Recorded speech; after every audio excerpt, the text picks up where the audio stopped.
les 3 mensonges sur les mâles alpha. Bonjour à toutes, bonjour à tous et bienvenue dans cette nouvelle vidéo. Je suis ravie de vous retrouver. J'espère que vous allez bien, j'espère que vous avez la forme aujourd'hui.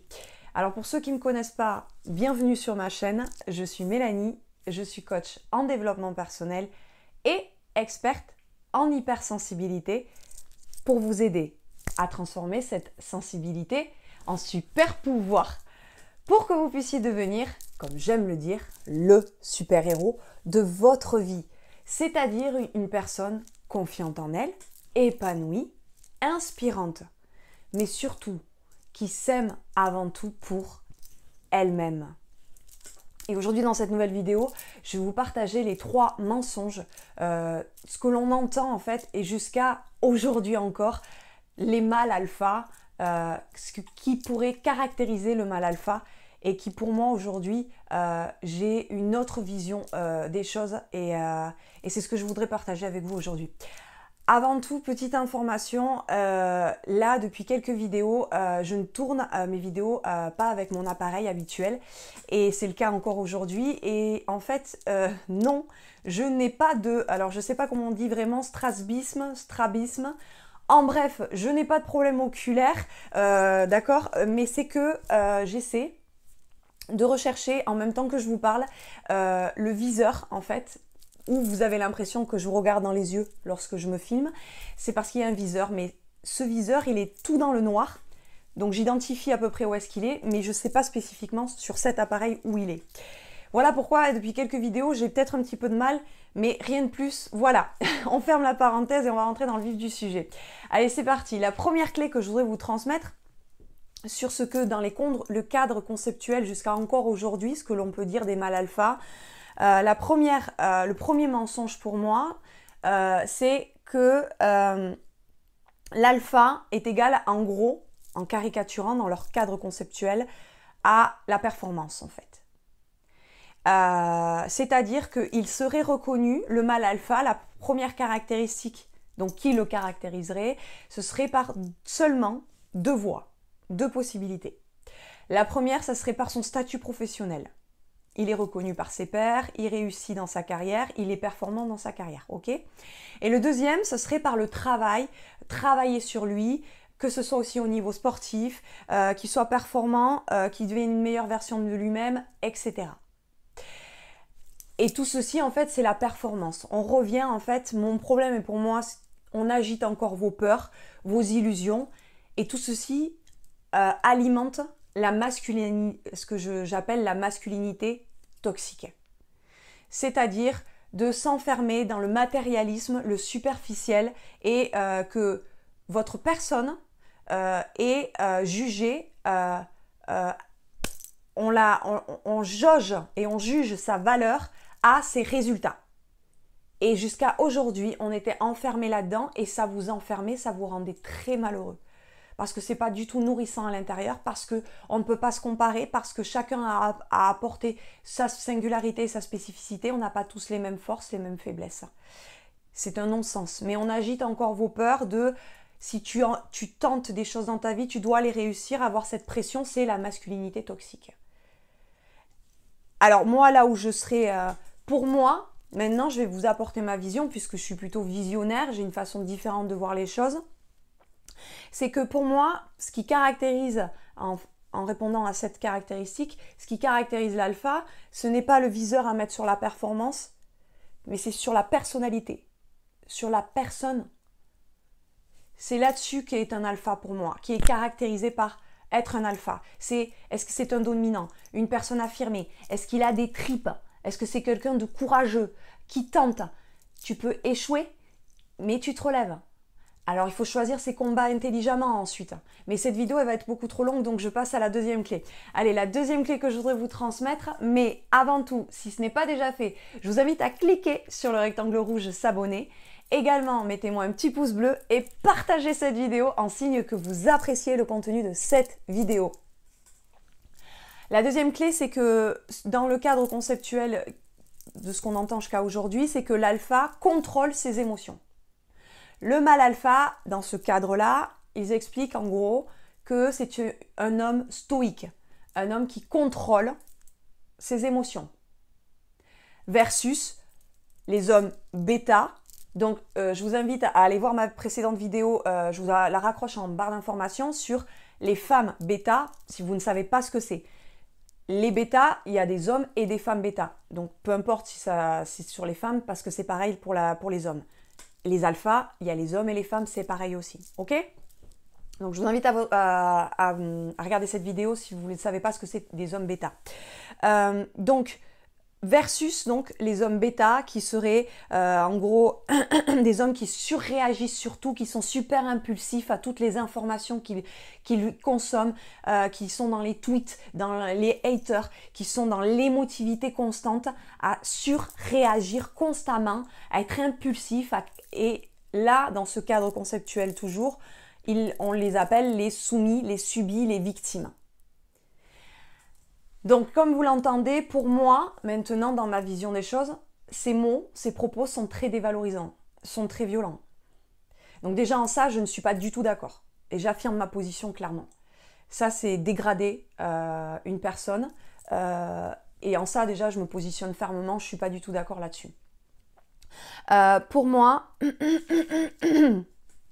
la définition de ce cadre conceptuel-là, c'est qu'on est encore dans le contrôle, dans la performance et donc dans la masculinité toxique qu'on continue à nourrir. Les émotions, je vous raccroche en barre d'informations également, ma vidéo sur les émotions, je ne sais plus son titre, mais elle est très importante aussi également, qui complète mes propos aujourd'hui. Les émotions, c'est un élément qui sont à votre disposition. Si vous bloquez ça, pour paraître performant, un homme fort, pour obtenir quoi ? En général, dans ce genre de cadre conceptuel, dans ce genre de vidéo, c'est pour avoir le sexe, pour avoir l'argent, pour avoir le pouvoir. C'est ce qui fait tourner la planète un petit peu, ok? Alors, donc, le problème est de s'enfermer dans le matérialisme, la performance, le superficiel, et que rien ne vous nourrit de l'intérieur. Hein. On est dans le contrôle. Donc, voilà, pour moi, en gros, c'est toxique. Parce que ça va vous empêcher, ça va vous rendre handicapant et vous enlevez vous-même un bras et une jambe si vous vous coupez de vos émotions, parce que c'est ça que ça en découlera, et donc le bonheur va s'échapper. Et ce sera encore un mirage qu'on vous fait encore miroiter devant vos yeux en vous disant que vous devez être des hommes stoïques, puissants, forts. Tous ces mots, ces qualificatifs qui réveillent en vous vos peurs ou vos désirs tous azimuts à peut-être enchaîner des relations, à être dans la superficialité, pas vous nourrir de l'intérieur. Mais je ne juge pas, je suis juste là pour mettre en lumière les choses. Hein, ok, chacun fait comme il veut après, d'accord ? Donc pour moi, le travail à faire, cette fois-ci, ma vision des choses, le vrai travail à faire, et en ça, par contre, ce point-là, je suis d'accord, c'est qu'effectivement, on est dans une société où, bon là, on parle dans cette vidéo des hommes, donc je vais m'adresser aux hommes, mais c'est pour tout le monde, c'est que tout le monde surréagit, tout le monde est impulsif. Toutes les informations, les réseaux sociaux, les posts, tout le monde a son avis, tout le monde donne son avis à tort, à travers, à tout, et dans la surréaction, la surenchère émotionnelle constante. Personne n'est vraiment une force tranquille. Et ça, le vrai travail à faire, c'est la gestion des émotions. Vous ne savez pas gérer vos émotions. Et ça, c'est un travail à faire. De développement personnel, de travail intérieur à revenir sur soi, parce que vous n'arriverez clairement, il faut vous enlever le miroir, votre mirage, il faut redescendre sur terre. Je sais que je suis un petit peu plus incisive aujourd'hui, mais parce que parfois il le faut dans certaines vidéos. Mais sortez un petit peu de vos mirages. Hein. Si vous voulez être une force tranquille, gérer vos émotions, ça ne se fait pas en claquant des doigts. Et si vous êtes une personne qui surréagit, qui est tout le temps dans l'émotivité, l'émotion constante de tous les posts que vous lisez, tout ce que vous voyez, tout ce que vous entendez, si vous n'enclenchez aucune action, il n'y aura pas de miracle qui va tomber dans votre bec. Hein. Vous devez faire un travail, vous devez aller chercher de l'aide.